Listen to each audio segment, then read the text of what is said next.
Do you want to introduce it, or? Sure. Hello and welcome to a special edition of the Supernatural Side Salad Show.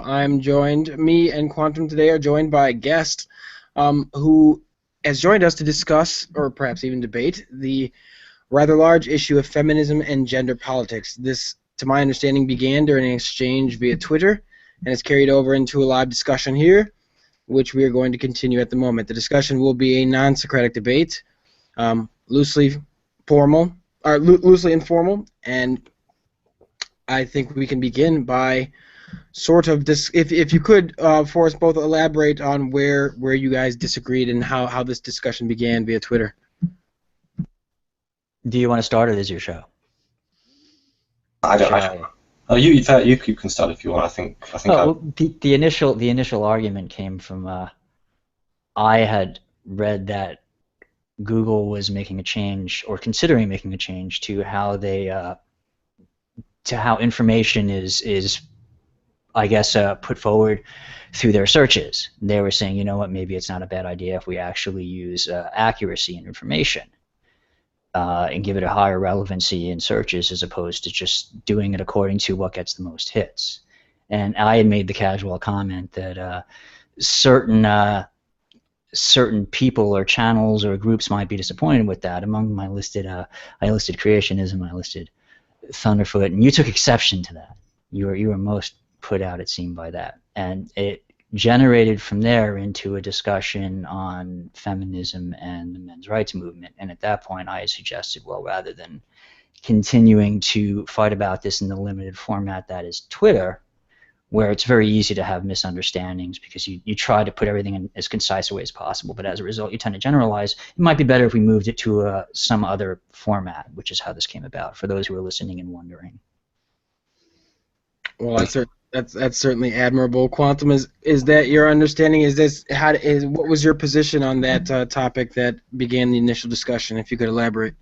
Well, I guess my contention was that someone like Thunderfoot would be simply placed in the same category as perhaps a creationist or someone with a broadly irrational belief, simply for what I would consider expressing different political views on something like gender politics, especially considering some of his notable scientific research. If nothing else, that should count in his favor. Well, I have no problem with the research he does. My understanding is what science videos he does, they're actually not bad. I recall he did one on the road system. Somebody had developed some kind of a solar road panel, and my understanding of the video he did on that, it was actually not bad. But when I checked last, he doesn't have any kind of relevant degree when it comes to issues like philosophy, theology, psychology, sociology. So he really is literally just expressing his opinion, and the impression I've gotten from the videos I've seen of his, that it's really just a generalized opinion, and it's mostly just to cater to an audience that already has a preconceived bias about the topic at hand. A lot of people say he's an idiot on those topics. I don't think it's that he's an idiot. I think he's just catering to an audience. I think it's why he lists his work, especially that as entertainment, is because it is really just entertainment value you're talking about there.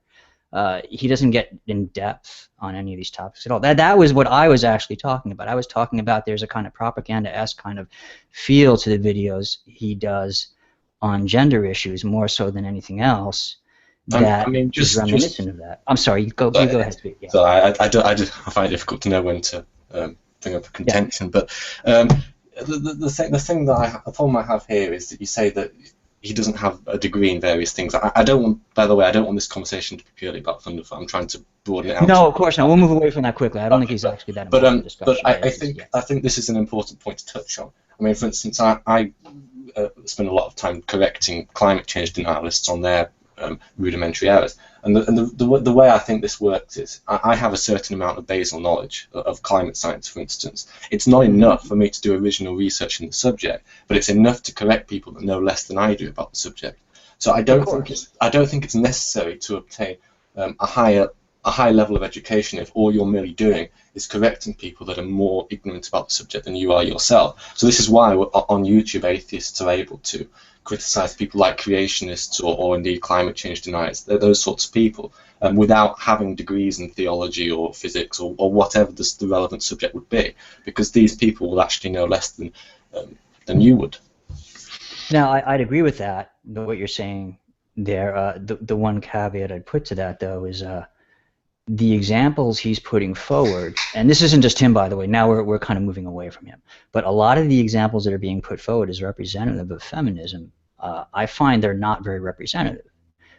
For example, there's the video that made the rounds and made it into some of his videos and other people's videos. There's some the woman with red dyed hair yelling, and people said this is representative of feminism.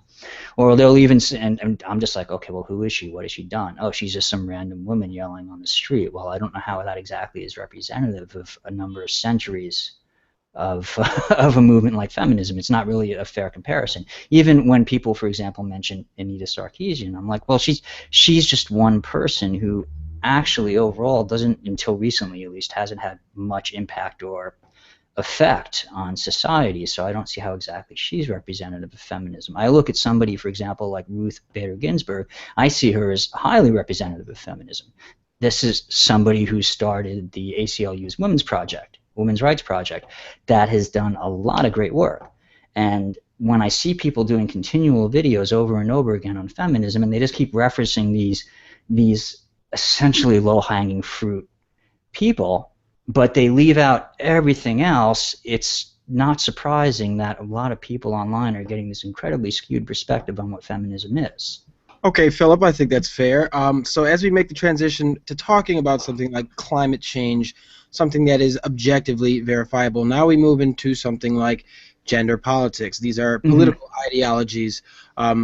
So with that being said, maybe we can't come to an objective understanding of a political ideology, but we can at least start by defining our terms, so that we're not getting confused. What is representative of feminism? How would you define that term? And then we can see if Quantum accepts or rejects it. Well, for me, I would come from the school that feminism represents a fight for gender equality through focusing on the issues that, in this case, women face as minorities. Specifically, I focus more on legal issues. That's always been really the area. When you say objective, that's why I find that it's interesting, because there are things that are hard to pin down objectively, but when you get into just straight out the law and what the law says, then you can get into some fairly objective areas about what is and is not discrimination. So I have a tendency when I have these conversations to focus more specifically on the legal aspect of it. And you see in feminism a lot of the fighting that has been done for gender equality has included cases that involve discrimination against men. If you even go back as far as 1972, some of the earliest cases of the Women's Project involved for example, it was the 10th Circuit, I think, who did a case with Mr. Moritz, where he was trying to take a deduction for taking care of his mother, but he could not get that tax deduction because traditionally that deduction only went to a woman or you know, somebody who was somebody female, either the wife or the mother or somebody taking care of that relative.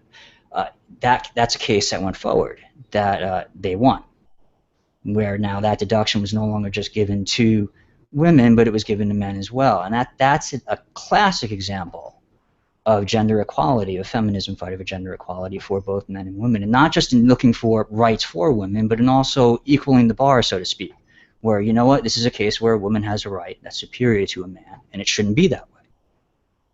Okay. Point taken. Quantum, do you have any objections with that gender equity definition? Well, yes. I think there's a mismatch in communication that often goes on here. When people describe or argue against feminism, I think most people are very clearly understand what they mean. And given the context, I think people clearly understand the sort of people that we're arguing against, the sort of people that are, I guess, more radical. I don't think it's necessary to keep on drumming down the fact that you're always talking about the moderates, because it's obvious given the context. So, I mean, I take a very dim view of using language and labels to a sort of semantic reductionist way of doing things. I just think it's pointless to get all worked up with a label. So I don't really have an issue if you want to describe me as a feminist just because I believe in equal opportunity for men and women. I mean, on this point, I think the vast majority of people do. So that begs the question that if the vast majority of people do believe in this, which I think is not an unfair thing to say, then why do we need this entire ism around that surrounds it? It's not. It shouldn't. It's not. It's an entirely uncontroversial thing. And the way I see it, the reason that there is this sort of political ideology around it is because there is some additional baggage that is tapped onto this. It isn't just equality for men and women. If it was, I think the only people that would be arguing against it are the sort of very traditionalist type sector people. Perhaps some of the men's rights activists, perhaps. And on that point, actually, it's interesting that a lot of people would describe the men's rights activists in this sort of monolithic way. But when people do it in terms of feminism, it sort of is fairly jarring. So I see a fundamental inconsistency here. My personal view is I really don't care what people choose to call themselves. It really doesn't bother me at all. I think it's far easier to express yourself in more than one single word. But what I do see is that when people describe themselves as feminists, they tend to invest more in a certain paradigm of political views that someone that doesn't describe themselves as feminist would. So, for instance, as a general rule, feminists tend to be fairly left-wing. I mean, this is not really important in itself, but it's fairly common. You can get right-wing feminists, economically speaking, of course, but it's somewhat rare. So I think there is this political baggage that comes with it, and that's the main thing that I would be arguing against. And also, given that there are plenty of people that clearly support equality for men and women but don't call themselves feminists, I don't think these are mutually exclusive. Fair enough. So, Philip, when we're talking about terms like this, we are talking about self-applied labels. There is no purity test for a term like feminist. So when somebody like Anita comes along and is, as you've said, low-hanging fruit, is it not inconsistent to go after them and their inconsistencies in their arguments in the same way somebody might go after a prominent men's rights figure?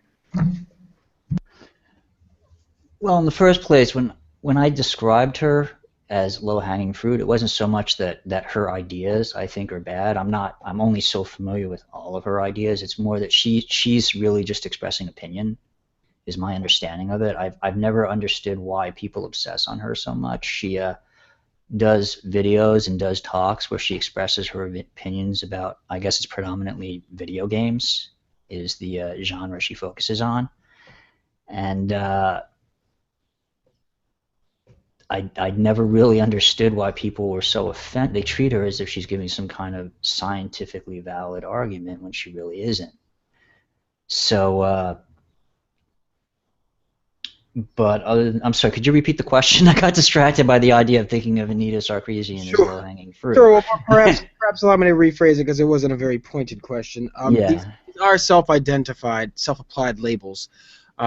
These are, can you see, to Quantum's point, how it can be not entirely useful to discuss who is a true and who isn't versus the actual ideological claims. And if somebody finds those claims unpersuasive, is that the same? Is what is left to do? Does that by default make them an anti-feminist or just a not yet feminist? Or if you apply the label of feminist because they accept the term equality, where does it go for you? Well, that's like you said, it's really kind of a self-applied thing. I try not to get too into label fights. For example, I've had people start arguments with me about whether Christina Hoff Sommers could be considered a feminist. My only personal benchmark for whether somebody is a feminist or not is whether or not they're fighting for women's rights. Now that takes that can be broadly defined of how you view that should be done. I know that there's a lot of schism in the feminist community right now over whether or not that fight for equal rights should be inclusive of a fight for men as well, or whether or not they should just fight. It should just be women fighting for women's rights, and that's what they should be focusing on. It's been pointed out to me, and they do have a point, that no other group out there, no other minority group, is actually expected to fight for the rights of another group. And with women, yet they've now, in fairness, they've done this somewhat to themselves, feminists, by at one point they decided, you know what, we can get men on board, and we can have men fight for gender rights. Bring one thing up? I mean, women aren't a minority group. I mean, in the vast majority of Western countries. Well, are you talking numerically, or are you talking socially? Well, in terms of population, in the vast majority of no, in population-wise, they're not considered a minority group. They're considered a minority group because of essentially because of social mores and attitudes. How so? Could you elaborate, Philip, in what way you feel women are? We would just try to sort of flesh out positive in your position. Well, would you say it's fair to say that women have been, as far as power goes, a minority group at some point in history, like even recently in the past 100 or so years? Do you take dispute with that, or is the idea overall of women being a minority group, or is it just you take dispute at the idea of them still as of recently being a minority group because of changes that have happened in society, or Western society specifically? Well, I really thought minority group just meant that they're the minority in terms of population. I mean, that's all I thought. I mean, if you go to an Islamic country, I guess, and you're white, then you would be a minority. Whereas it's used. I don't know how it's used over where you are. It's used kind of generally over here. And you're right. It can be confusing in that sense. It's usually used as a catch-all term to refer to any group which doesn't have a power compared to other groups. So, Quantum, based on his assertion there, or at least his question to you, would you agree that women have been deprived of that in the position that he's referring to throughout history, or what is your response to his question? Well, in the past, of course, it was far more clear-cut. Having said that, I mean, it wasn't just women that were deprived. I mean, the vast majority of people were deprived of power. And, I mean, even when you consider the First World War, I guess I would have rather been a woman. I mean, you could argue, I guess some feminists would argue that you don't have the privilege of going off to fight. But, I mean, I don't think it's privilege. I think being killed in a war is sort of, but anyway, just discounting all these sort of issues I have with that. If we go to a sort of modern type Western civilization, the problem is far less difficult for me to get my head around. And in that case, I would say that no, I don't really think there is any sort of power difference between men and women in a modern type Western civilization. That's not to say in other parts of the world that there aren't. I wouldn't deny that particular. I mean, there are some countries where that is definitely the case, but if we restrict our view to somewhere like Western Europe or North America, then it becomes easier.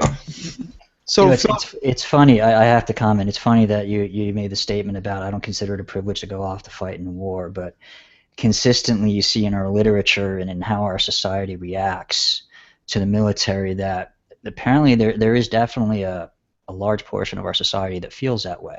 You look at the history of the Civil War in America, and there was a huge fight between the African American populace, the black populace, and the white populace over whether or not they could serve in the military. They wanted to serve in the military. They wanted to serve equally, but they weren't allowed to serve. And then when they finally were allowed to serve, they weren't allowed to serve equally. They got paid $3 less than a white soldier who got $13, and then on top of that, they got charged $3 for their equipment, which white soldiers didn't have to pay.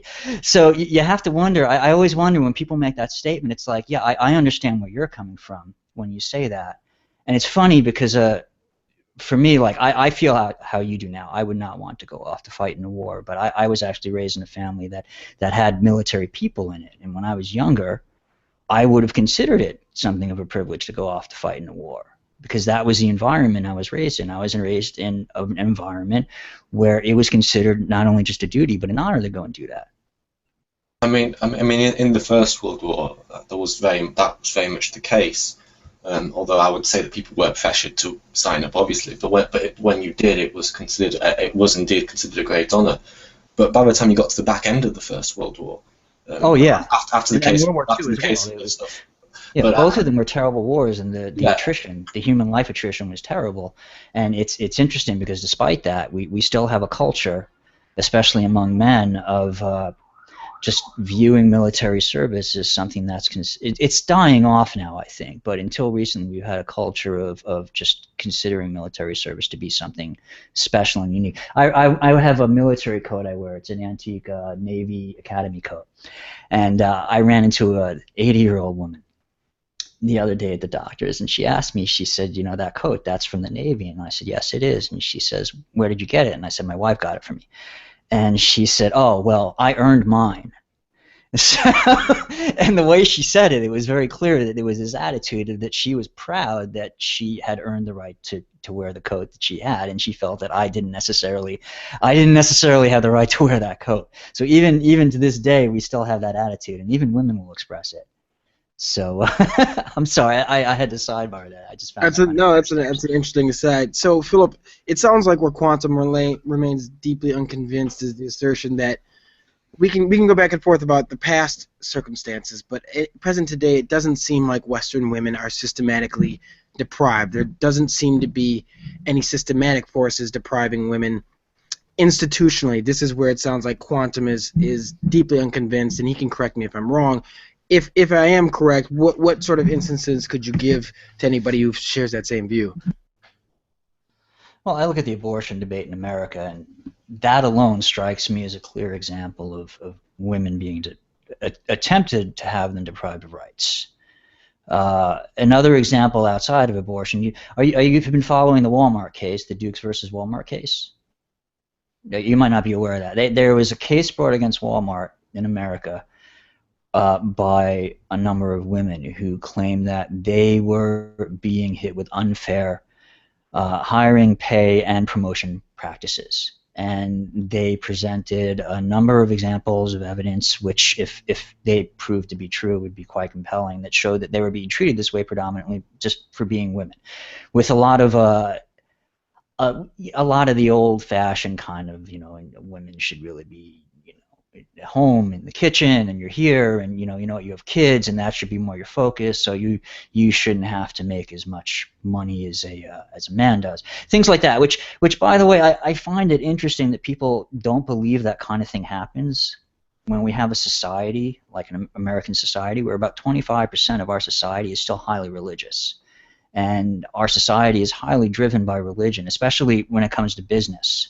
I'm always surprised when I'm at a conference, because I work in the technical field, engineering, and I'm at a conference. Not that I'm an engineer, mind you, I don't misrepresent what I am, but you're at a conference. You're surrounded by PhDs, by people with masters. These are people who are they represent power in industry. Gas, oil, water, sewage treatment, you name it. These are the guys who run the country.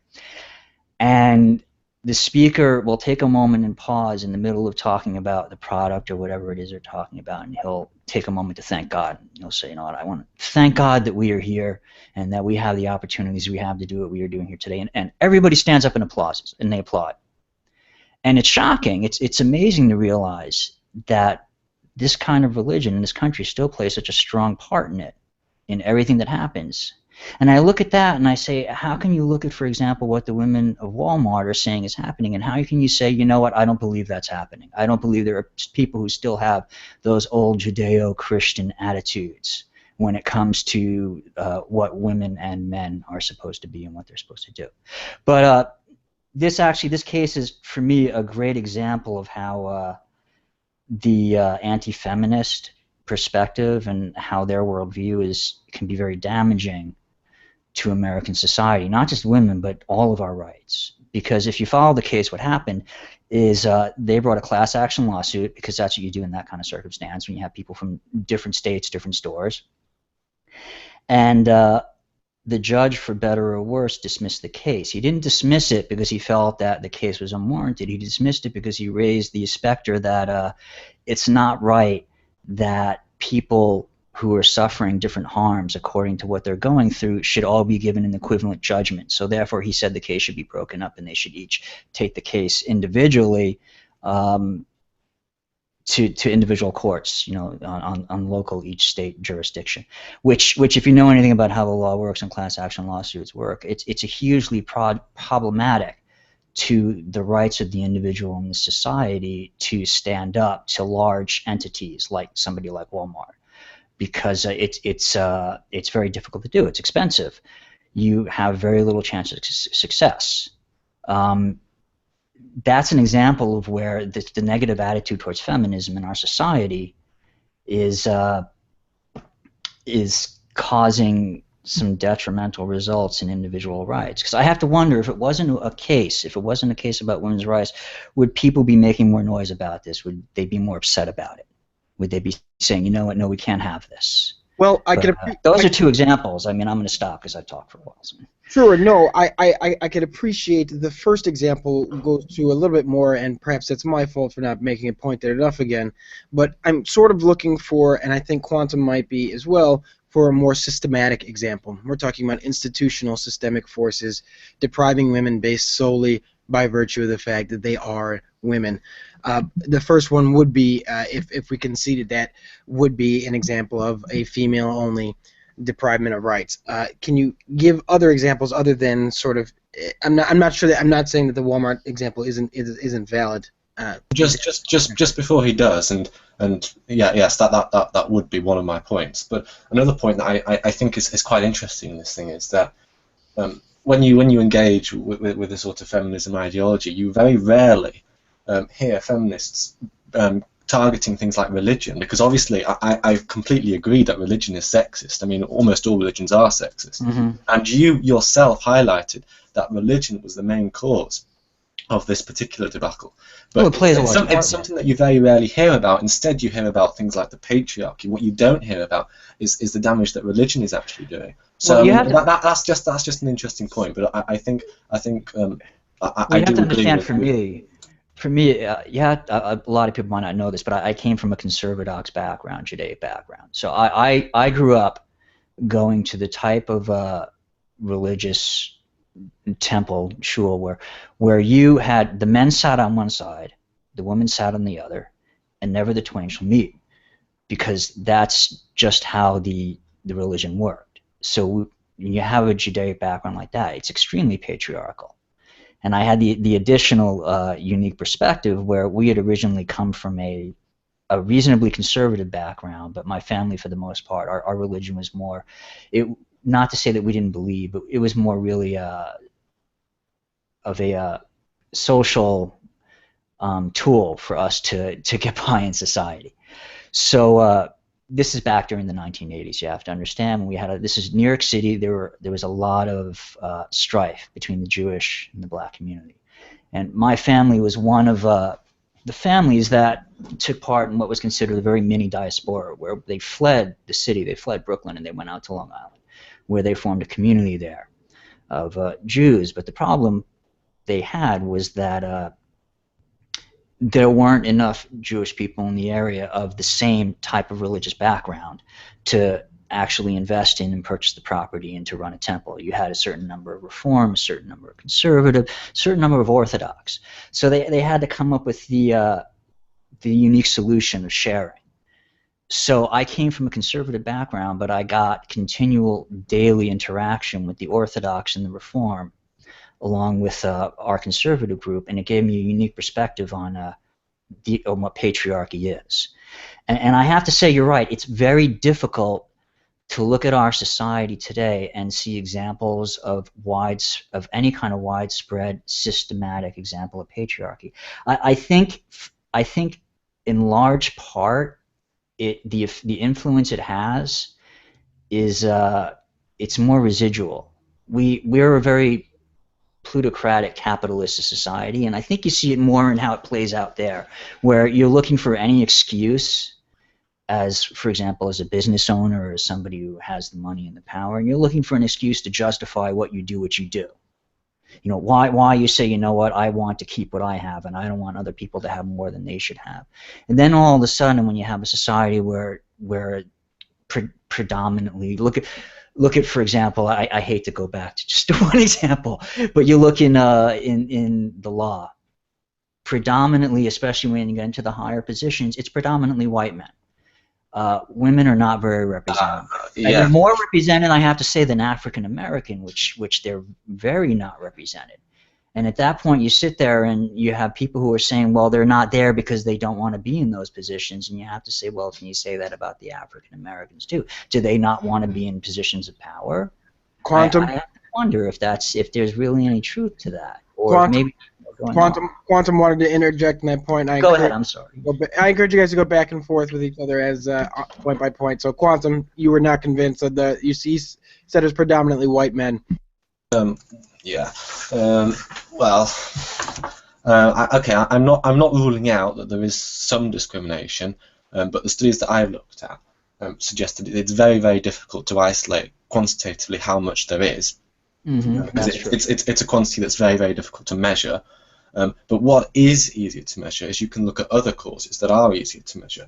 And what is true is that there are certain ways, usually involving human capital, where you can lower things like the power disparity by changing certain variables. So that says to me that even if it is not 100% due to non-discriminatory factors, there must be some large part that is due to non-discriminatory factors. And what I see is people that are unwilling to even accept this. I mean, this goes, I guess, this goes all back to biology, and it seems to me that there's an analogy between, for instance, creationists refuse to accept evolution because we evolved from apes, so we behave like apes, sort of thing, and that was their rationale. But that they didn't want to accept evolution because because they didn't want to be reduced to being an ape. And I see something similar, that we don't want to accept that there are physiological differences between men and women that go up to including psychological differences, which impact things like choice, that sort of thing. And we don't want to accept that because of some fear of sexism, just like the Christians feared being compared to apes. We might fear being accused of things like sexism, and it isn't sexist if it's true. And well, we could argue this point, but there is I have an easy way of addressing this. All you have to do is look at the statistics over time for how, you go back, let's say, to, I don't want to go back too far because I try not to do that historically, because you can go all back to 1875 when the first women were trying to become lawyers, but they weren't allowed to become lawyers because they had the courts, making decisions, for example, saying that women aren't suited to not only the battlefield that is the courtroom, but also the battlefield that is the real life battlefield of war, so therefore they shouldn't be there. But at that point, that's around when women started getting into the law, when they started being allowed to work as lawyers. From that point on, there's been overall an increase to where women represent about 33% to this day of the number of lawyers in America, which isn't bad. I know a lot of feminists, a lot of women will say, oh, it should be higher. Like you look at Ruth Bader Ginsburg and her famous statement for when we will have true equality is she says when we have four, I think it was we have four more female judges on the Supreme Court. But so you have an increase to 30% or 33% over time. That tells me that there's really not a physiological reason for why that's happening. That had to be more of a cultural, societal thing, because obviously women are gradually gravitating over time to it. But then look, for example, at the secretarial field. The secretarial field, since before then probably, has always been dominated by women. Now, even with the 1970s, with the women's rights movement and the changes to how men are viewed in society, you had the stay-at-home dad movement, which started in the 80s after the recession, and men are no longer just like pigeonholed to that degree where they have to be that kind of bread earner. But even with all that, you see that there's been virtually no increase in the number of men in the secretarial field. Now, can you look at one and say, well, that obviously there isn't necessarily a physiological reason for why that's happening? Is that the case with the other? You have to ask yourself, is it men aren't going into that field because there's a physiological reason they can't be secretaries, or is it just because it's not viewed as an attractive field for men to be in for some cultural reason. That's a fair question, Quantum. To his point, you can't deny that there's inequality of outcome in some of these professions. What, if anything, do you think that implies? Yeah, I'm sorry, I just did miss a small amount because the phone unfortunately rang. But I'm sorry. Sorry, it's my fault. I think I got most of it there. So I think one point that you're referring to is the fact that things like the wage gap or power differences have shrank. I mean, that's demonstrably true. Is that part of your point that they've shrunk? Okay. Well, one interesting thing here is, and I will point out that there are several reasons for this, and one reason is yes. The discrimination clearly existed in the past, and I wouldn't deny that, and that clearly has gone away. But there are also other reasons, and one reason would be because traditionally the sort of jobs that were available maybe 100 years ago or even 50 years ago tended to be more manual labour, and given that we have more technology now, I shouldn't really have to explain why. And the fact the Industrial Revolution was a great equalizer when it came to. Yeah, exactly. So I mean, the thing was that manual labour was worth a lot more in the past than it is now. So it stands to reason that since things like manual labour are worth less nowadays than they were in the past, that you are going to expect things like these gaps to reduce. And keep in mind as well that there is going to be a lag. So let's say everything is completely equal now. There is going to, of course, be a lag. So, I mean, people that are 60, 65 years old are clearly probably still going to be working. And if they had the advantages when they started working 40 years ago, those advantages haven't gone away, even if, let's assume, for the sake of argument, we are an egalitarian society. So there is this lag time that you've also got to take into account as well. So even if nothing was done at all, there's every possibility that these sorts of gaps would continue to reduce just naturally over time because of this lag that we haven't caught up with yet. So, I mean, I think that addresses the main gist of your point. Do you have any issues with that? Well, I'm a little unclear. Are you basically saying that because of the work that's come before, that essentially we're gradually reaching a state where things like, for example, the wage gap are no longer going to be an issue? Well, there's going to be a convergence point sometime in the future. I mean, we're already seeing some signs of this now. I don't know what this convergence point is actually going to be. I suspect it will be somewhat under. I don't think it's going to converge to a 1-to-1 ratio, but it is going to converge to something, and we haven't reached equilibrium point yet. But I think even if we did nothing now, assuming that society doesn't degrade in subsequent years, I think we will get close to this equilibrium point. But one of the issues we have, especially in American society, one of the problems we have right now is due to a loss of collective bargaining power. I think people don't take into account one of the reasons the wage gap is in certain fields and areas becoming closer. It's not that necessarily women are gaining more rights when it comes to wage. I think it's that overall wages are being depressed, especially for men, especially when you consider the recession we just came out of. You look at somebody like what's his name, Governor Scott, I believe, who compared unions to ISIS. He's like, oh, I can take on ISIS, put me on, and it's like I took out the unions, and you begin to see that. This is one of those examples where I really wish the anti-feminists didn't take the tack they do when it comes to fighting this kind of thing, because I think it's detrimental overall to these kinds of rights. Like for example, you've heard it referred to as the wage gap myth, have you not? Do you take exception to the use of the word myth with that? Because I've heard that used consistently by the many leaders in the men's rights movement. And I always found that to be a bizarre word to use, because myths suggest it never existed, and yet they do this, and yet they use it in reference to that. Yeah, again, this comes back to my. I mean, I really struggle to find myself overly concerned with the terminology used. What I'm more concerned about is the evidence that backs it up. So it doesn't really matter to me whether someone uses the word myth or not. If they can explain themselves and give reasons for a point of view, that's really all I care about. Unfortunately, I'm completely apathetic to this issue. Level. And on the national level, a lot of what we decide is basically driven by sound bites. Okay, I understand what you're saying as far as like in a discussion like this. I can see where you'd be like, I don't really care about labels. But labels, I have to say, labels actually play an important part in how we communicate with each other, especially on a large scale and on a large scale platform. It makes a real difference as to how we label things, because it skews the perspective overall of how society views things. So when you use a word like myth in reference to something, like okay, let me give you an example that you can fully understand. Look at the what we call, well, what they prefer to they call the evolution versus creation debate, but we don't call it that because it's really not a debate. You may not remember, but you go back maybe 10, 15 years, there really wasn't a debate on this topic, but they came up with the expression "teach the controversy."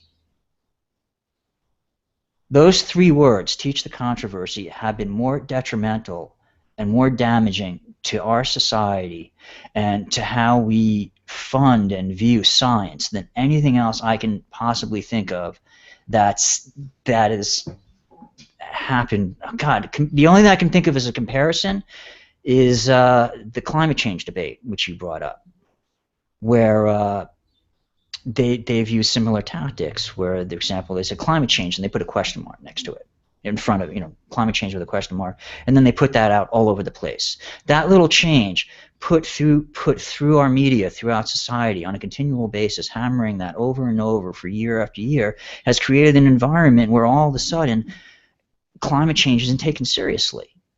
People actually treat it as if it's some kind of like boogeyman thing that's just being used to take away what they have. We have political groups in our country. We have a Senate that actually ruled that you can't even reference climate change. You can't use climate change scientists when discussing climate change. We got things like that going on. So terminology actually does really matter when it comes to addressing the public.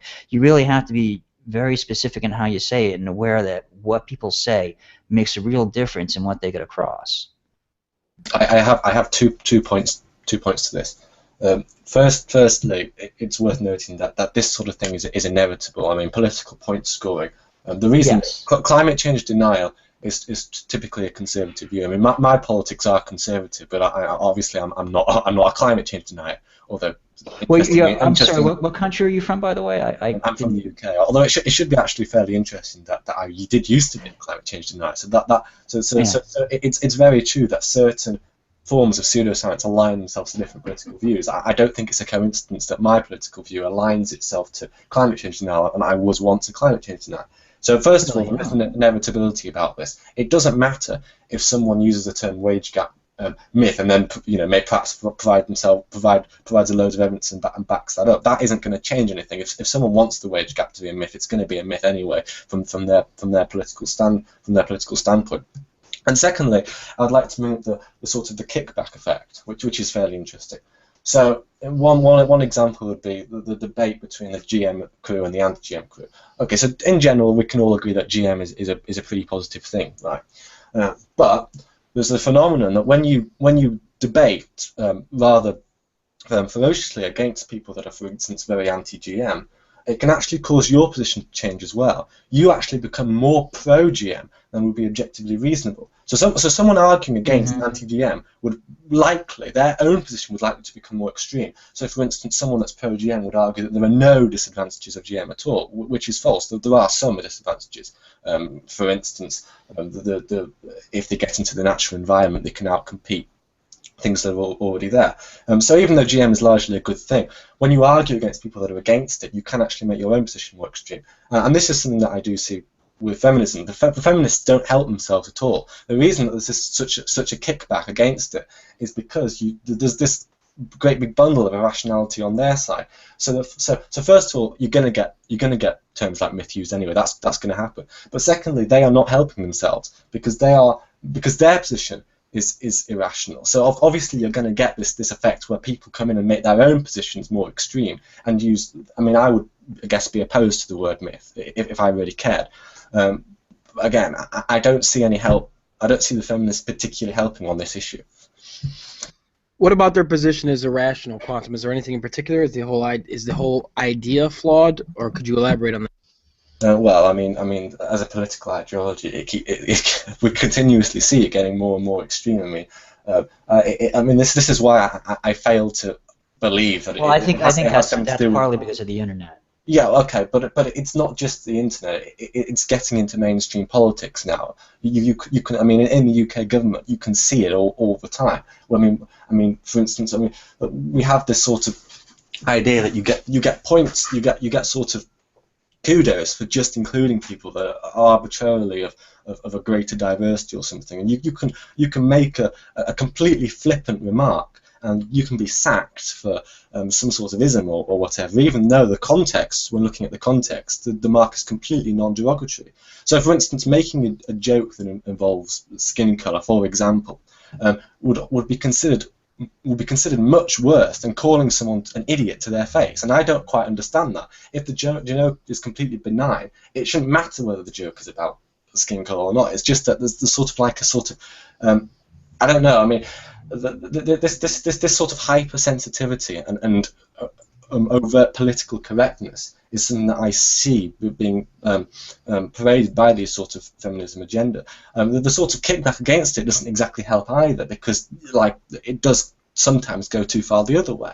But this is not going to end until people can sit down and be objective about this, and to not be censored. I mean, you can even get into a situation where you can't even link to scientific studies showing, for instance, there's a study that has a large number of participants that shows differences in the brain structure between men and women.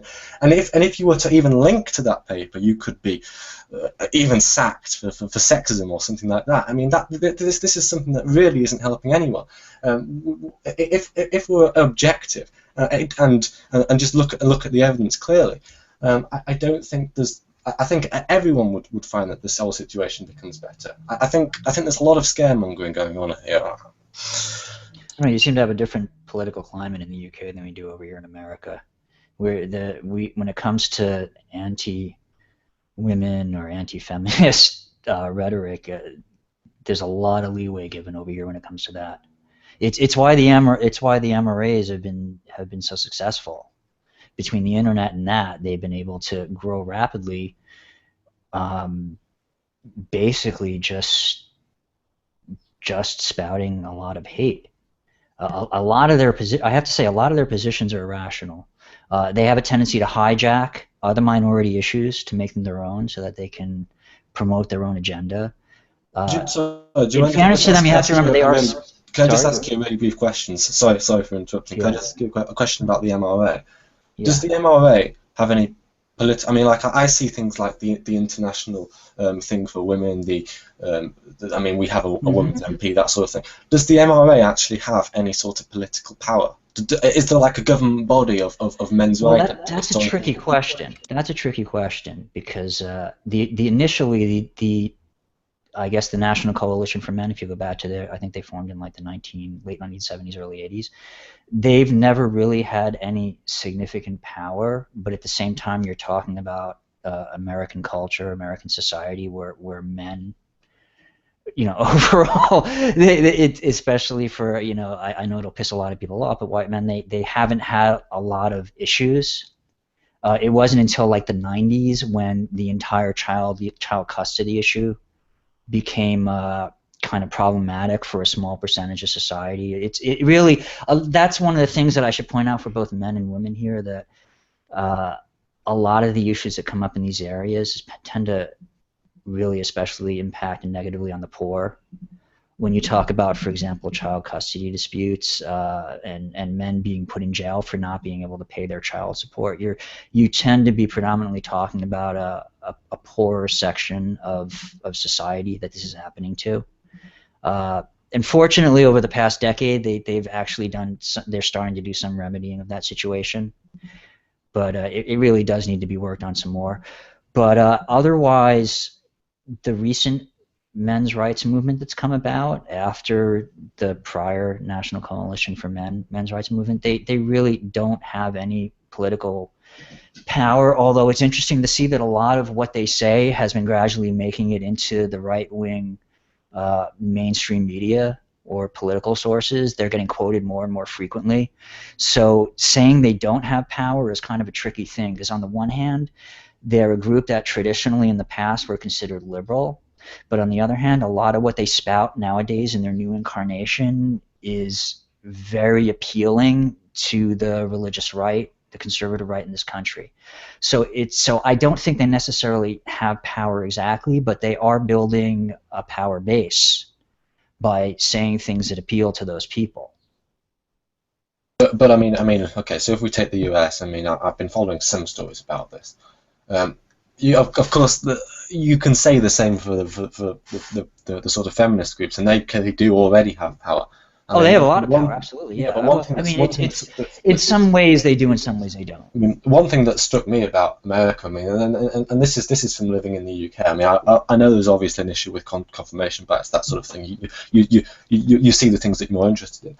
But I've seen stories, or a lot of stories from American universities in particular, where people have been, sacked for being chucked out of universities for fairly trivial things. The American universities have an issue when it comes to gender politics. That's the one area where I would agree it's not being dealt with well. You heard about the case of the woman who's going around carrying a mattress because she claimed she was raped, and she felt she couldn't get justice, so she started going about the campus carrying her mattress. And have you heard of that? You know what I'm talking about? I mean, I was thinking of a case where a guy, I don't know whether he was kicked out, but he was at least barred from going to various places in the university. Yeah, simply because he reminded someone of their rapist or something. So he just happened to have a passing resemblance to what that person looked like. He hadn't committed any crime at all. He just happened to look like someone that had. Yeah, the universities are not handling these issues well at all. The problem you have, like for example, with the case I named, or I didn't name, I actually just referenced, it's not just her rights that are being infringed on, it's his as well. They should address it properly. If necessarily, it should be taken to a court of law, something like that. The way they handle it is terrible, because what you end up with is two people who are unsatisfied, neither of them getting justice. She's not getting to face the person who she feels that she has been wronged by in a court of law. He is being tried in the court of public opinion, which is going to be detrimental to him in the future, should he try to go to any other university, should he try to possibly even get a job, because he doesn't get the satisfaction of being able to face his accuser and have the charges dealt with. And that's just like overall just representative of what's going on in the American universities. The thing is, though, I mean, I really don't hear this sort of rational tone that you're presenting me with now. I don't really hear this very often in feminist circles at all. I mean, how? Oh, I don't know. Look at the various media outlets and how they've been reporting this. I mean, if you wrote an article for them and said what you've said now, I would be a lot happier, because this is not the sort of thing that I'm hearing. Well, I mean, you come across as being very rational at the moment. The problem with what you're hearing is that it's being driven by by two movements that are basically polarized at this point.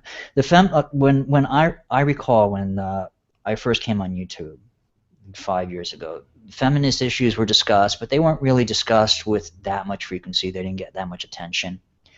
And then the MRAs came on YouTube. They came on the internet. They exploded onto the scene.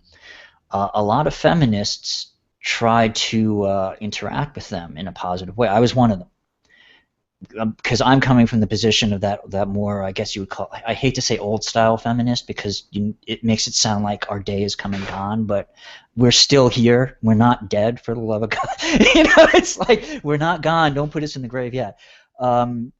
We like the idea of working with men, and I was on not just women's issues, but men's issues, and I was like, this is a wonderful way to do this. But unfortunately, they were hell-bent on taking an anti-feminist tact, on portraying feminism in the worst possible way they could, in any manner possible, and it made it impossible to work with them.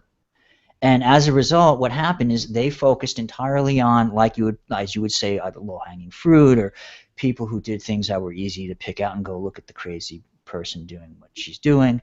And as a response back, those people got a lot more attention than they should have. And they responded back in kind, and you basically got a gender war of escalation going on. And that's why, if I sound reasonable to you, somebody like me isn't going to really get a lot of attention, because this is the internet where attention is paid to things on a moment-by-moment basis, and therefore whatever is the most extreme and outrageous is what's going to get attention. Philip, could it be the case that possibly, and not to direct us at you, also to Quantum with regards to his beliefs, could it be that you are both more moderate, reasonable, rational forms of your ideologies, or I'm not sure if Quantum has proposed an ideology, perhaps just a lack thereof. Could it be the case that the reason that we're not hearing from more people like you is it just simply that they are being drowned out by the louder, more irrational people, or if that's the case, then how are they? I don't think they're being drowned out. I think it's more just that that's what's getting all the attention. But you can't, and it has gotten quite a bit of attention. I don't think they're a majority.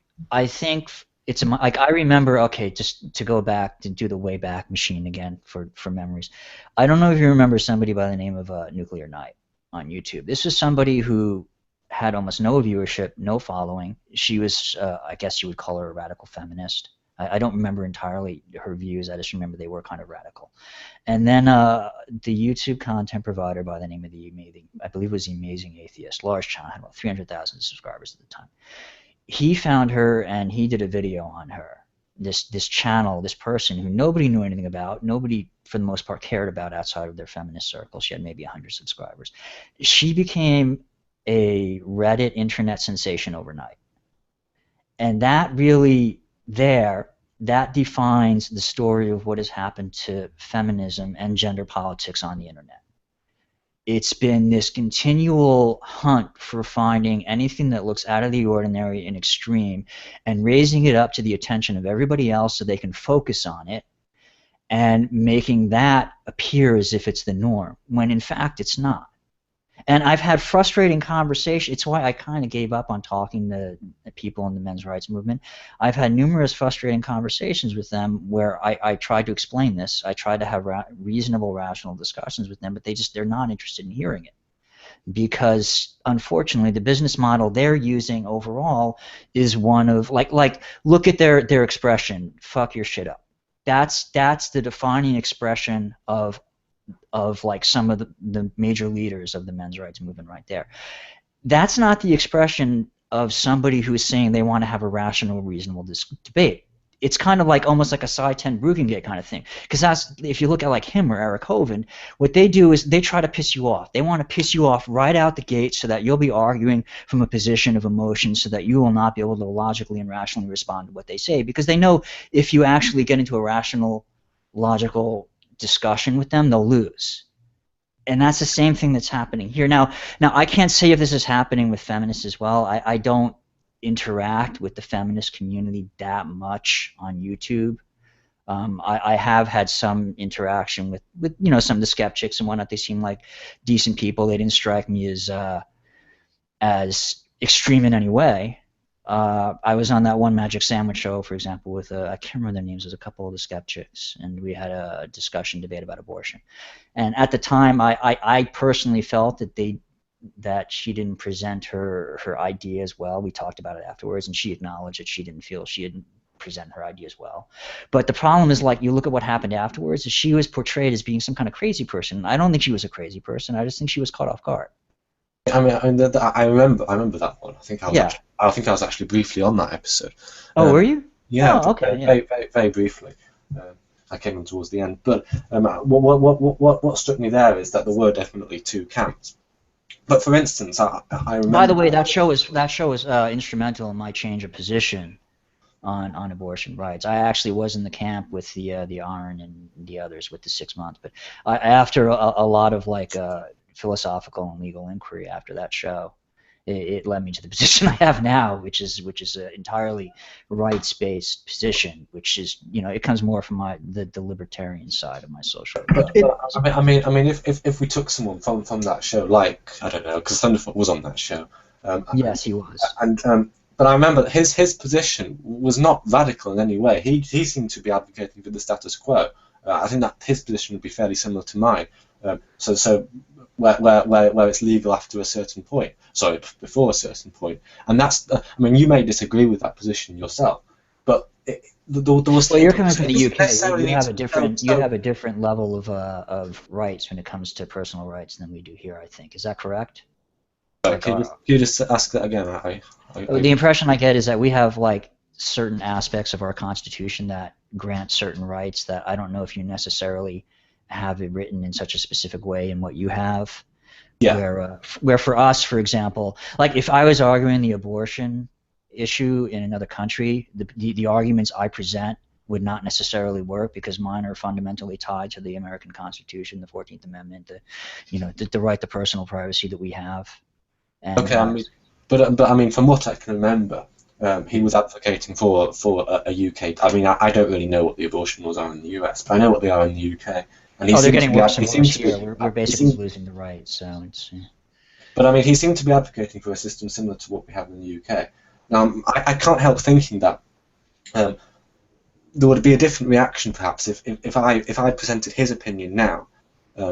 Because this is a fairly reasonable and rational conversation, and don't forget we started off with the whole putting him into a different camp. I mean, my views aren't that far away from Thunderfoot's, and I can't help thinking that you know, it just seems that, like we've touched on earlier, there is this kickback effect where well, you got to remember, okay, you have to remember that Thunderfoot's position, unfortunately, was based on a couple, for the large part, a lot of his position was based on an emotional reaction. He was arguing from emotion on some of it. In the first place, we're looking at the disputed term that he was arguing about was the last, essentially, 3 months. Because I can't remember her name. She had presented the position that you should have abortion up until right to the point. Well, she said you should have abortion the right entirely, right up, I guess, to the point of birth, and that language right there is problematic because when you reach past 6-7 months, it's not an abortion anymore. So right there, I was like, we're arguing on a position that doesn't actually really exist in the first place, which is why the conversation went downhill so fast. So right there, you're talking really abortion only happens up to about 6-7 months, and then after 7 months, you begin to get into premature birth. At that point, you're starting to get into that kind of territory. So I would say that the position that Thunderfoot was arguing for, I would say no, it doesn't really work because you're relying on certain concepts that aren't true. For example, abortion after 7 months, it's not common. It's not easy like people make it out to be. It's a serious medical procedure. It's not cheap. It's not taken on lightly. A doctor won't necessarily do it if they don't think it's not a medically valid thing to do. They're not just going to give it to you. It's not like going in and buying a candy bar. And frankly, it shifts the debate into this area where it doesn't really belong. I can see it being as a sort of distractor. But yeah, that was my problem with what he did, and I was caught off guard. It's why, and in fairness to me as well, I kind of been with Thunderfoot, you're not really in these talks. You're not supposed to get too heavily into feminism. It's almost kind of like a suggested thing because even though it was a bit of a distractor, I think there is still utility in doing that. I mean, we have hypothetical situations for a reason. I think you can use them in order to test what people's political view is in a situation that's never going to happen, but it's still useful. It says something to me. If someone would be prepared to abort a fetus at 8 months, even though such a situation is never going to happen, that says something useful about their position. And I can understand why. I think it's more that she was just being sloppy in her use of terminology. I think that the impression I got when we talked about it afterwards is that she had been caught off guard and she was just responding in a fashion, when she was unprepared. I'm trying to be generous because that's just the way it struck me. Just like I don't think Thunderfoot, for example, if you actually talk to him, I think he knows enough about biology that if you actually talk to him and you said, hey, you do realize that after 7 months it's actually not an abortion, I think he'd be like, oh yeah, sure, I'm not going to go, no, you said it's an abortion, you're an idiot. I'm not going to do that. I'm not that kind of douchebag. But, yeah, it's like for example, in the UK, do you have the same right where if you had a child an already born child I'm talking about here, let's say a 3-month-old child, it needed a liver transplant. You can't, like, if the father or the mother, if they had the right blood, they matched up, they can give the transplant, and they didn't want to give it, you can't force that transplant to happen, right? You can't force blood transfusions. You can't do that, right? No, you can't. Yeah, it's the same over here. So this is kind of like when we're getting into this kind of thing on the abortion issue. It's like, well, you can't do that. You can't force people to do things with their body on that level in these other areas. So therefore, as far as I'm concerned, it's you can't do it over there as well. It's really no different. I think there is a slight difference there, because you can choose to become pregnant, and I think that is an important thing. I don't think that should be the problem with that standard is you're kind of getting into the idea of, oh, well, then you chose to get pregnant, you chose for this to happen to yourself, and it kind of gets into a blame game thing. And that's really not the issue here. It's like you don't choose to go out and get mugged, for example. It just happens. You might choose to go and do something which leads to you getting mugged. And even if you technically did choose to do it, it still doesn't change the fact that you still have the right to not be robbed. And it's a similar concept here. It's like it doesn't really matter whether or not you chose to do this thing. The fact of the matter is you do have the right to not be told what you do with your body to this degree. Is that a valid comparison? I'm just playing devil's advocate here. It's a difficult. Which one are we talking about?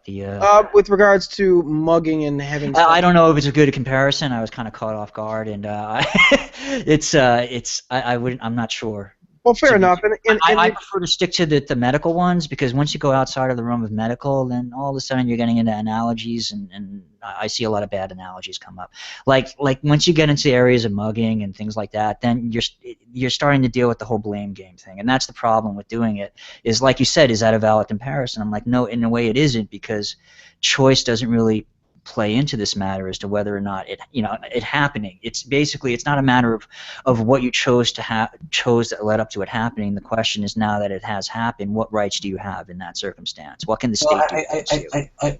But the thing is, if you encourage a society where there's no personal responsibility, you do get unpleasant things happening. I mean, in terms of the pregnancy case, there are incidences of this is rare, but it has happened, of women deliberately making themselves pregnant because of the hormonal change that you undergo while you're pregnant.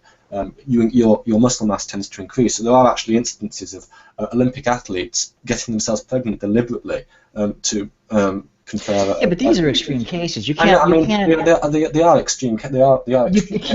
You can't make law.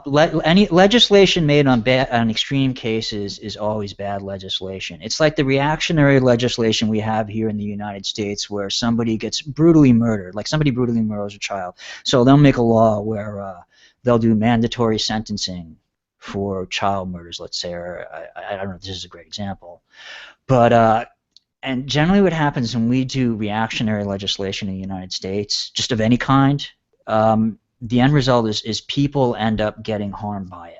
It has a negative effect on the rest of society, because that's an extreme case and people are looking for some kind of, like, essentially vengeance. And the problem with a case like you're mentioning is it sounds to me like an extreme case. It doesn't come up frequently.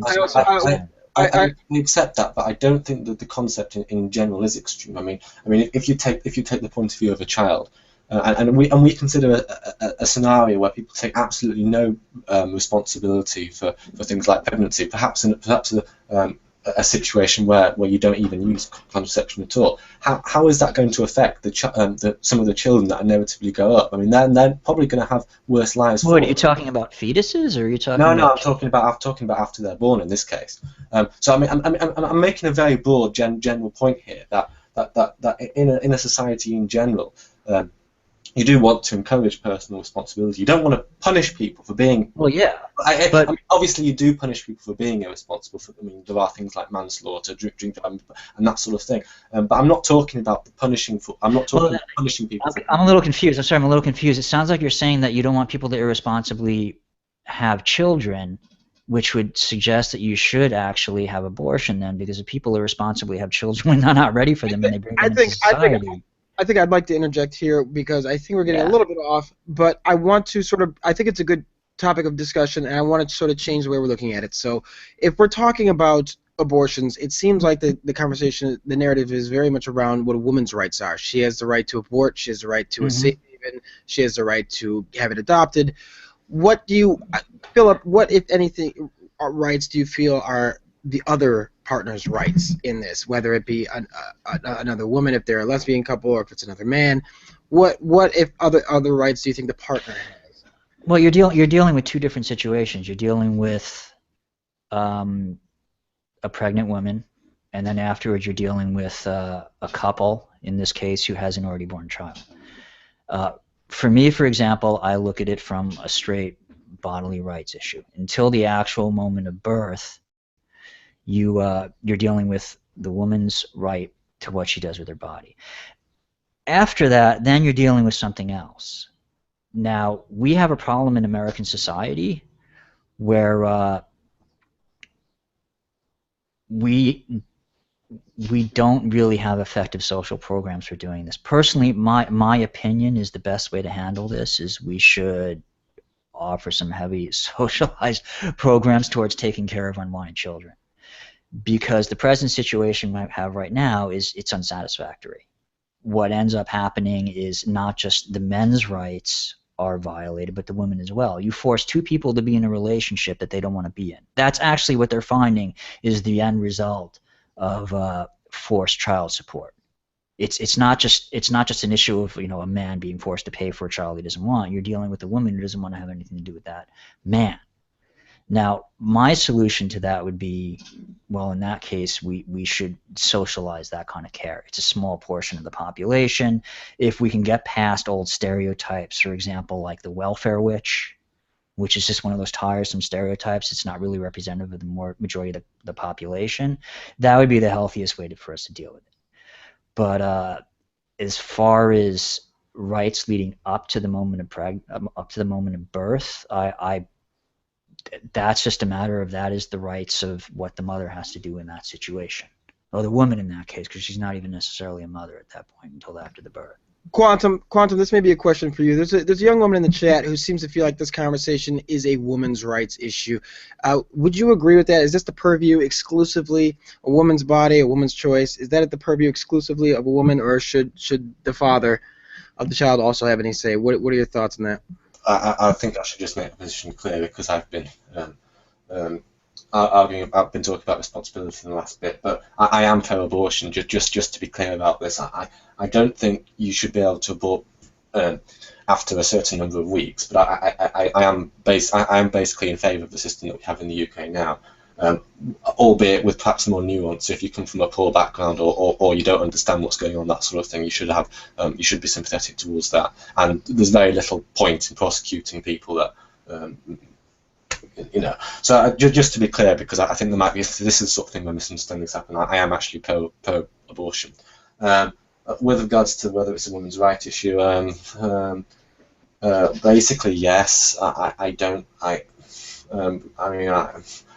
think it becomes more complicated after the baby's been born. I mean, it's difficult because I want a situation where both the woman and the man take responsibility for their actions. I mean, obviously, you don't want a child brought up in a sort of under a single mother. That's just a really bad idea. I mean, single parent households are very bad for children. They do quite badly out of it. So I think I don't like the idea that if you're a man you can just impregnate someone then run off. I don't really like that sort of idea. I think the responsibility should be on. I think there should. Okay, I mean basically, the legislation that we currently have, I don't really see too much of a problem with it. It's perhaps a little. I perhaps would make it more nuanced, but there's always a difficulty with making laws more nuanced. They become less practical, and practicality is something that you need in law. So it's a very difficult question. Yeah, has that really answered the question? I don't really know how to answer that question. I don't think so, but it was a good try. I don't know all the answers. I don't know all the answers to these questions. I think. I don't know what the situation is over in the UK. I know that over here the issue of child support and it's kind of similar to the entire. It's ironic if you look at like some of the articles on the wage gap, or like the wage gap myth. There's actually been articles done where they call it the myth of women having a superior opportunity when it comes to getting the child in divorce cases. They've actually found that, at least in the last 10 years, that hasn't really been the case. Only maybe about 53%, I think it is, of the cases are actually the woman has decided to have the child according to the couple. Like, they discuss it and they work it out amicably. Really, only about 3% of the cases go to trial and a judge decides. And I'm not saying it doesn't happen. I know there are people out there, there are men who absolutely suffer when it does happen, but at the same time, it's not the huge major issue in the sense that it's happening chronically like people make it out to be. I think it did used to happen more regularly. Well, during the 90s, there was a bit of an issue because, I worked at one point. I was working with a group who was trying to aid with the ID situation we had here in America after 2001. After 2001, when we had 9/11, especially like in New York City, they cracked down on the requirement for having ID and how you could get ID. So we tried to start a program which would help people who were essentially matriculating into the population after having been in prison, drug addicts, that kind of thing, so that they could get themselves back on their feet again. And one of the things they needed was basic ID, which in Western society today you can't do a hell of a lot without. And I would have to go in and I would have to do questionnaires and ask these people what were the issues they were facing. And I had to get to the point where I had to announce before I started, I had to say what we're here for, and I had to say, however, I have to make it clear to you all, we do not handle child support cases. Because just about everybody in that room, male or female, if you asked them and you didn't specify that, they had a child support case issue, either the women not being able to collect or the men not being able to collect. And it became pretty apparent to me that the problem itself, it was really like more of a poverty issue. It's this is something that actually you get with feminism as well. I'm going to own up to this because it's a fact. Feminism does have a bit of a problem when it comes to minority groups. It's hard to outreach, especially for white feminists. As a man, I have a problem outreaching the women because I'm not a woman.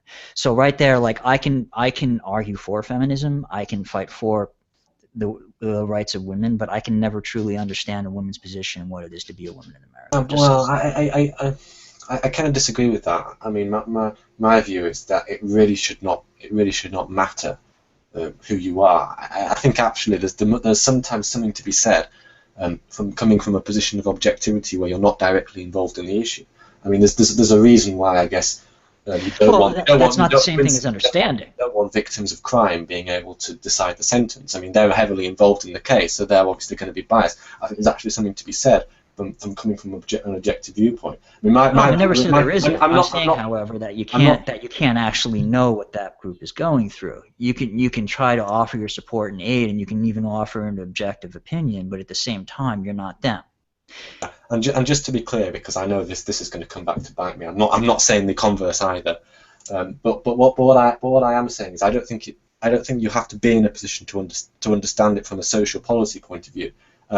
I mean, I think there are advantages of being involved in the position, and I think there are disadvantages of being involved. And I've just gone over one of the disadvantages, but there are advantages as well. And I would say, I think I read in the comments before we started this, there was someone left a comment along the lines of, why aren't there any women on the panel? That sort of. Yeah, that's always a good question. I have to say, I think it's always a good question, and usually it should be addressed. We probably should have, but because we should have put up the He-Man Women Haters Little Rascals picture for this, something like that, just to kind of it would have been fun. But I mean, from my perspective, I mean, social policy, in my view, and it isn't. I mean, this is the unfortunate thing in the UK. Social policy is not dictated by the evidence in social sciences or the physical sciences, and I think it should be, but it isn't, and it's never going to because of the way politics and democracy works. I mean, democracy is a flawed system. Yeah. There's nothing better than democracy, though. So this is never going to happen. This is idealistic, but there's something to be said for social policy that's based on evidence, logic, and reason. I don't think that not being emotionally involved in something is a handicap. And I wouldn't say that being involved is a handicap either. Although, like I said, there are certain examples where you don't want that to be the case because of the confirmation bias, but like the criminal case I brought up. But from my perspective, if someone was to ask why aren't there any women on this panel, for instance, I would say because maybe there are less women interested in these sorts of issues that are willing to have this sort of debate. I mean, perhaps, or I don't know. I mean, I generally do see these debates for instance, in the YouTube community to be more male based. I mean, if I look at my YouTube statistics, my views are about 80 to 90% male. I suspect your views are mostly male as well. I think it's interesting. I mean, I'm very interested in having debates and discussions. I'm less interested in other things. But since you answered the question, I should probably answer it as well. The reason I would agree to do a debate like this on, for example, feminism when it's just two men is because, like I said, I'm coming from the position that feminism represents gender equality, and the examples, and I would have cited other examples if necessary, of court cases where the Women's Project from the ACLU not only fought for women's rights, but they fought for men's rights as well. There's like numerous cases they did that. It's like if you keep looking after case where RBG or some of the people who work for the project took on cases for men, and you sit there and you go, holy shit, it's almost like, you can quote Arlo Guthrie, you got 3 cases here at this point, and it looks like you got a movement. It's almost like the MRAs, when it comes to them saying feminism doesn't do anything for men, are kind of like either ignorant or full of shit. Because clearly they do. Clearly there's a track record of history of men being helped by these women's groups. And that's the reason I'm willing to engage in a discussion debate like this, despite the fact that there's no woman here, is because I'm giving my perspective on feminism as a man who has been aided by feminism. And that's as far as I can go. I can't speak for how it affects women. Now, the second point, just let me real quick say the second point on what you said about people who have actual experience. Like, to go back to the 1920s, you look at, for example, Margaret Sanger, when she was trying to help with the birth control and abortion movement, and she spoke to African American women, asking them, what do you need? What are the issues you face? And it's actually one of the reasons she changed her position when it came to sterilization. Like, originally she started out with a position, like, because that was the big thing back then, sterilization. And she eventually changed her position because she spoke to these women on the experiences they went through. She never would have changed her position on that if she hadn't realized how it was negatively impacting on them. And that's why, while you're right, it's fine for us to express opinions as people who can't understand what it's like to be a woman going through this. At the same time, it's important that we do listen to them and we hear their experiences, because they'll tell us things that we never even thought of that could be happening. I mean, sorry, I'll just finish off this briefly. I mean, I completely agree with that. I don't have any problem with it. And incidentally, if I saw 2 women having a debate on men's right activism or something, and I have actually seen this, it does happen. I wouldn't be completely apathetic to that. I really don't care whether it's a woman or a man having a debate on women's issues or men's issues. I think women having debate on men's issues is good, women having debate on women's issues is good, men having debate on men's issues is good, and men having debate on women. It doesn't matter. All that matters is the points and arguments that you come up with. I don't agree that there should be any that you should have to feel guilty for not. Now, I have to ask you, do you have a problem with, let's say, if you, like, there's a great picture of one of the Arab nations where they're having a symposium on women's rights, and it's made up of, like, 60 men. Would you look at that and feel uncomfortable and go, yeah, you know what, that's not totally... Yes. Yeah, exactly. Yeah, so there are instances where it's an issue. But that's for completely... I'd feel uncomfortable for yeah, that would be like, yeah, that's not right. Okay, yeah, so yeah, we have that here in America too. That happens, where you have like symposiums and whatnot in Congress or whatnot, making decisions about women's rights, and it's a panel made up entirely of men, and it's just like, okay, come on, really? Are we really going to do this and make ourselves look this stupid? Well, can we at least make an effort to not look like... To be clear, so we can understand Quantum's assertions and yours, Philip, Quantum, it's not so important to you that, for example, a black activism group not have white voices. It's more important to you that the argument is substantiated. and based on its merits. Whereas, Philip, you're talking about a more representative view. Somebody may not be able to understand my plight as a black man, for example, if they're not black. Is that where the difference is? Well, I'd say there's some crossover for me between the two of ours. I like to take both into consideration. I know there's like been a recent push towards the idea of equity feminism. I've always seen that as a false dichotomy, like a splitting off into two separate things that isn't really necessary to do. I think it's done on the conservative right part here in America strictly for political rhetoric reasons, so they can gain position on that debate. You look at, for example, Martin Luther King. He started out with the civil rights movement. He was focused primarily on legislative change. But what a lot of people don't realize is after he got some of that legislative change, he realized that, you know what, the problem is it's more endemic, it's more social. It goes beyond just simply making a change to the law. Even with the changes to the law, we still have issues going on. It's like the law hasn't made the change we need. And if it hadn't been for his abrupt death, the poverty movement he tried to start, which would have addressed on a more like social justice warrior level some of those issues, would have happened. But unfortunately, he died. If I could get your input on this, because I think you touched on a great point. As a black man, I do often hear the comparison made between the civil rights struggle and the women's rights struggle. What sort of issues do you think are endemic that make that comparison valid today? And I want to get Quantum to bear on whether he finds them persuasive or not. I'd say in America, for example, one of the problems we have that are comparative between the two is there has been this attitude that we are living in a post-racial society, and it's similar for women as far as like a post-women not having equal rights society. Like everything's great, everything's equal now. The election of Obama in America was this huge thing for us, but at the same time, people were going around going, "That's it, we have a black president, we're in a post-racial society, everything's awesome now." You look at some of the events that have happened recently in Ferguson. You know, it's apparently that there are still issues in this country when it comes to rights for blacks. You look at the stop and frisk laws in New York City that I don't know if you're aware of them. We've been fighting them for a few years now. They are laws that, while civilly, they can be addressed against any member of the population, be they regardless of race, color, creed, or gender. They've been used exclusively against the black community, and they have actually had no positive result. It's been shown that they are a total waste of time, and despite that, they persisted for years. You look at how with women, they have their issues with abortion. In the 2010 midterms, immediately after taking power, the GOP Senate, they put forward I think it was 300 pieces of anti-abortion legislation. They ran on an economic policy, and the first thing they did was not put forward any economic legislation. They just immediately went after women. And you're seeing this continual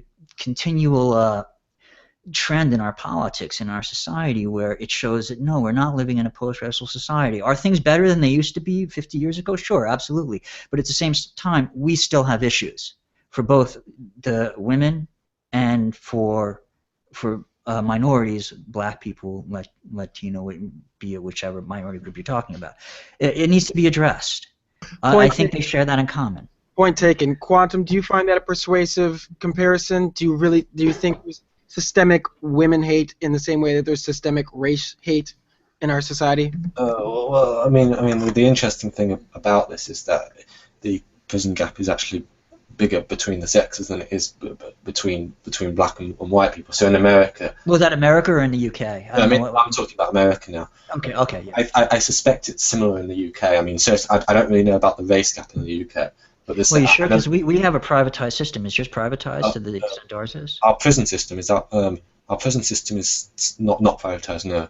I mean, not all of it. In fairness, not all of it is, but large aspects of it is. I mean, in the US, I note that there is a gap between the number of men that are imprisoned and the number of women that are imprisoned, yes. which is substantially greater than the difference. And it needs to be pointed out, by the way, that the men in prison, it's always been predominantly black men. So I know this is a men's issue, yes, but yes, it needs to be said, because otherwise you lose the force of the treaty. Yes, I understand that if you're a black man, then you're sort of the most likely. I mean, in general, it goes white. No, it's like white woman, millions black compared woman, to millions of black men white compared man, to black man. 250,000 white men, I think is the number. I don't remember the exact numbers. But wait a minute. But the point I wanted to finish off with is this in itself doesn't mean anything, because I don't want to contradict myself here. I'm well aware that men are more likely to go to prison than women because they are more aggressive. Just in general, I mean that's an empirical fact. I mean, I'm not saying that, but having said that, looking at the studies, it does seem to me that there is some compelling evidence that even when you control for that, there is some discrimination in favour of women in the US. I'm not sure about the UK, but I think the UK as well. Sentencing absolutely is. What I find interesting though is that sentences. But I don't really see this discussed that much to some extent. I mean, I think we're actually getting off the point here, but there was something more important. I think it doesn't get discussed. I think it doesn't get discussed in great detail in the gender movement, because it's actually for the outside of the hijacking that the MRAs do on the prison issue, it's really actually considered a Black American issue. Like, it's a problem that's chronically an issue for them. That's my impression on it. I think that's why it doesn't really get brought up beyond just being tossed out to used in the war on feminism, so to speak. But and it's too bad, because it should be focused on more. Like, there's a lot of issues. You have, for example, rape in prison, which we don't have any good statistics on. We just know it happens a lot, and both to men and women. And actually, there's been a lot of interesting work being done in that, where they have prisoners who have gone through rape are now actually doing instructional videos they're making for people who are going into prison to instruct them in how to avoid being raped when going into prison, because apparently it's no longer that situation where you really have like a whole bunch of 5 or 6 people, they catch you in the shower room and they do you over. Now apparently it's more of a coercion kind of thing through favors, and so they teach you not to take gifts from other prisoners, not to take help unnecessarily, in order to assert that you're not going to be put in a position where you can be coerced due to them, presenting you as if you owe them. So No, I'm sorry. I was just saying that it's an issue that should be focused on more. I just wanted to briefly say, because I don't want to be accused of avoiding the point, because I don't remember what the original point was, that was sort of a little bit of a sidetrack. Yes, I do think that there is a racial issue in America. I'm less sure about other countries like the UK. I mean, I still, for all these things, you've still got to control for extraneous variables. So you can't just point at differences in outcome and assume that there's some intervention that's dramatically different. I think you always have to remember. You have to remember that the majority of the prison population in America is not made up of violent offenders. It's made up of like nonviolent drug offenders. We privatized our system back in the 70s, and since 1970 there's been a 732% increase in the number of people who are prisoners in the prison population. That's the dramatic growth we had after we started privatizing the system. And a lot of what we did to get the populace that large is by targeting nonviolent drug offenders. They went after your marijuana smokers, your heroin addicts. They went after people like that, people who really are not going to do any damage to society in any way.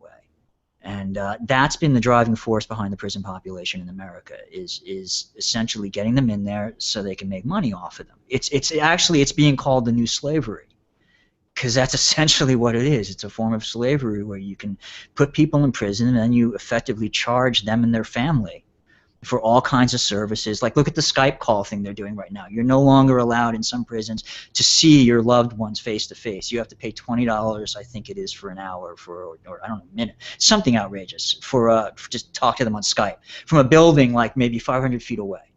And this is the kind of thing we do in America. It's absolutely disgusting. But we're really doing it just to take advantage of a portion of the population, and that's why it tends to be a black issue, because you're taking advantage of what is a predominantly poorer portion of the population in doing this. So it's like when people bring it up as a gender gap between male and women, it's like, and women, I'm like, well, yeah, on the one hand, I recognize what you're saying there, that there's absolutely something to that, we're targeting men specifically, and especially black men, and you have to wonder why that's happening. There's been some interesting papers written that have suggested that the reason they do this is because of it's kind of a form of new slavery. That's why they're going after black men, because that was the slave population in America. If you go back far enough, and now it's the slave population now. And I would hazard, and this is totally just opinion, and feel free to shoot me down on it, somebody out there, that maybe initially they didn't go after female prisoners because of the issue of pregnancy in prison is not something they want. It's not like when in American society back in the 1800s, when they stopped transporting slaves and they started basically doing the equivalent of homegrown, just producing their own slaves in country. Like the majority of the slave population at one point was all entirely in country, because I think they no longer were really allowed to transport them in. So you can't do that with the prison population in the 1970s. You can't have women coming in and having babies. So maybe they just decided to focus on the male population for that reason. It was a cheaper way to do it.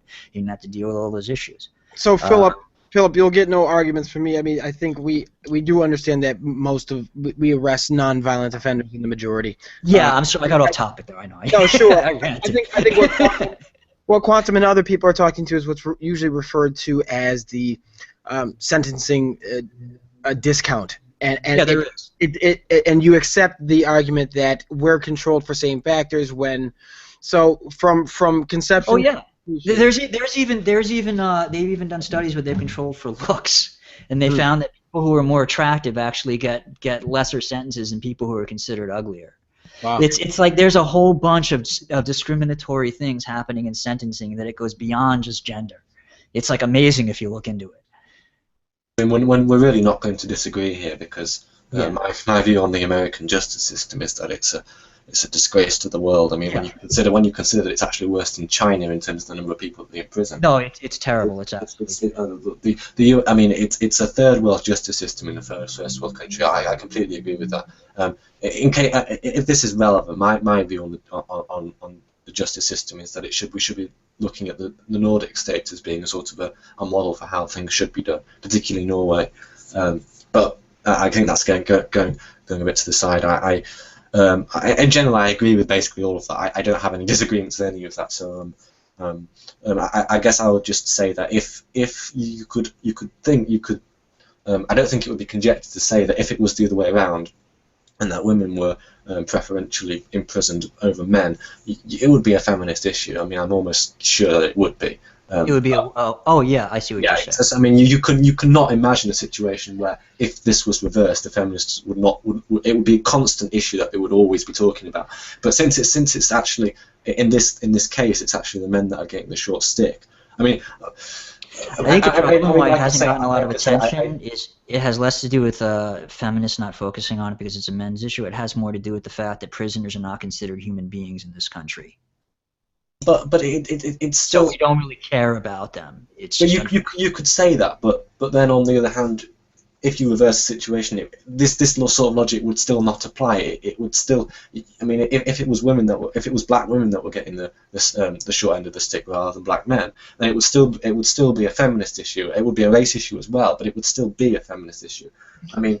Philip, do you find that persuasive? Because I've heard a similar argument, and I find that one it resonates with me. It does seem to be that the narrative is largely it gets very hyperbolic whenever a woman is the victim, but when a man is a victim, it tends to be put on the back burner in terms of priority. Is that something that resonates? What are we talking about in terms of prison? In something that not just prison. I'm talking about in a number of the areas of men's rights. Take for example something like circumcision. That would seem, if were it done to a woman, it would be rather objectionable. But because it's done to a man and because it's couched in sort of religious tradition, it tends to be low priority. And even though you may agree that it's a valid concern, I think what Quantum is touching on is the amount of attention it receives. The problem with circumcision in this country is that that was just an example. You don't have to address that per se. I think I'm asking. I would say generally, if you're going to ask me to ask me a general question of this nature, I would have to answer generally and say that yes, sometimes it happens with men and sometimes it happens with women. It comes up. Of course, there's going to be circumstances, both ways. I'm sorry if that's not very satisfactory, but it's like, it's hard to address an answer. It's hard to give an answer on something that general. without getting into details. Sure. Well, that's fair enough. So I wanted to move on to those listening. By the way, we are opening up for questions. By the way, Pooka, are you okay continuing a little bit? Because I realised that we've actually run over quite a lot. Yeah, it's actually almost getting into 2 hours. I know I had said I was going to do a question answer, but unfortunately I didn't realize we'd run so late. What we could always do too as well is if you want to do a follow up. Yeah, I mean, I'm happy to do a follow up. Because I do unfortunately have to get going. I've enjoyed it, but we're getting into 2 hours here, and I didn't expect it to be this long. Sure. Yeah. I guess we'll have to save some of those questions for the next time. I'll let you guys go ahead and make closing statements then, if you want. Philip, Quantum. It sounds like you guys have a lot of overlap. But there's also some areas where you disagree. So let you guys open up for just a couple closing statements, and we'll let you run, Philip. No, Quantum, please go first. Absolutely. I'd like to hear what he has to say. Well, I'm actually really surprised. I didn't think that we would disagree on everything, but I'm surprised on how much common ground there actually is here. I think the main thing to take away from this is that sometimes you can become polarized to the point of irrationality, and this applies to both sides, I would agree.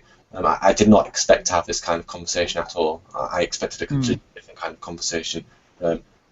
From what other people have said as well, I did not expect. I should have been more reasonable. I'm sorry. I should have called you a cunt or something. Well, must have been something I could have said. I'm sorry. Should I not have said that? We're live. It's. I should. Yeah, I don't know what to tell you about. Because I mean, I think you would actually, if you would have done that, I think the person that would be less. People would have liked it better. I mean, what would have got more views? That there are some people that would actually get more offended by that. Simply because you use the word cunt, then I unfortunately I have UK relatives and I went to school there for a while, so I have to watch that. There's certain words I picked up from different cultures that I have to be wary of when I'm in America. You can't use over here. So. Well, I mean, my view on language is that I think people are too. I mean, I don't like hypersensitivity. I mean, it's quite good that we talked about big issues today, but I mean, we could have talked about something like Gamergate, which to me I think is getting. I mean, I provisionally. Well, that's an entirely different topic. Well, I don't know whether we wanted to go into that, but I'd say that. For instance, feminism getting involved in these sorts of areas that I would consider to be first world problems, I think that is ridiculous. I think worrying about female characters in video games, that sort of thing, it just doesn't. I mean, I would say I'm apathetic, but I'm more against it because I don't like the idea of living in a culture where you have to walk on eggshells around everyone all the time.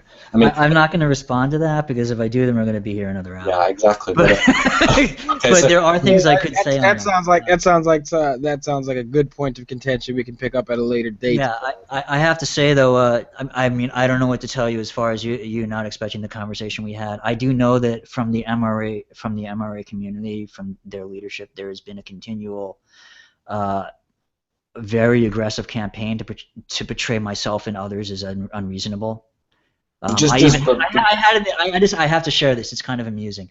I had an exchange with I believe it was her name is Judgy Bitch. I didn't really know much about her. Where somebody had asked me if I would host a debate on my channel with them and her, and because apparently they were fighting on Twitter, these two people, and I told the person, I was like, oh, I'll host a debate on my channel if you want, so you can express your views.